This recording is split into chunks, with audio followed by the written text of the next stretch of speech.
अस्सलामुअलैकुम नाज़रीन, खबर शामिल करते हैं उकाड़ा से, जहां पर हमारे नुमाइंदा खुसूसी राव हारिस अली के मुताबिक उकाड़ा प्रेस क्लब के सदर की अपील पर स्वीडन में कुरान पाक की बेहुरमती के खिलाफ उकाड़ा की सिविल सोसाइटी, ताजिरों और सहाफ़ियों का भरपूर एहतजाज। तफसीलात के मुताबिक उकाड़ा प्रेस क्लब के सदर शेख शहबाज शाहीन की ज़ेर क़ियादत की एहतजाजी रैली का इनेकाद किया गया, जिसमें ताजिरों, सहाफ़ियों, वकला और शहरियों की बड़ी तादाद ने भरपूर शिरकत की। रैली के शुरका ने स्वीडन हुकूमत के खिलाफ सख्त नारेबाजी की और कुरान पाक की बेहुरमती पर स्वीडन हुकूमत से फौरी तौर पर सिफारती ताल्लुकात ख़त्म करने का मुतालबा किया। सदर प्रेस क्लब शहबाज शाहीन ने शुरकाए रैली से खिताब करते हुए स्वीडन के सफ़ीर को मुकबदर करने का मुतालबा किया।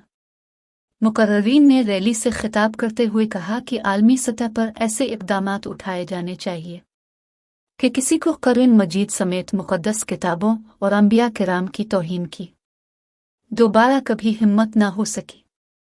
रैली कॉलेज रोड, तहसील रोड से होती हुई उकाड़ा प्रेस क्लब चौक पर इख्तिताम पजीर हुई। इसी के साथ इजाज़त चाहूँगी।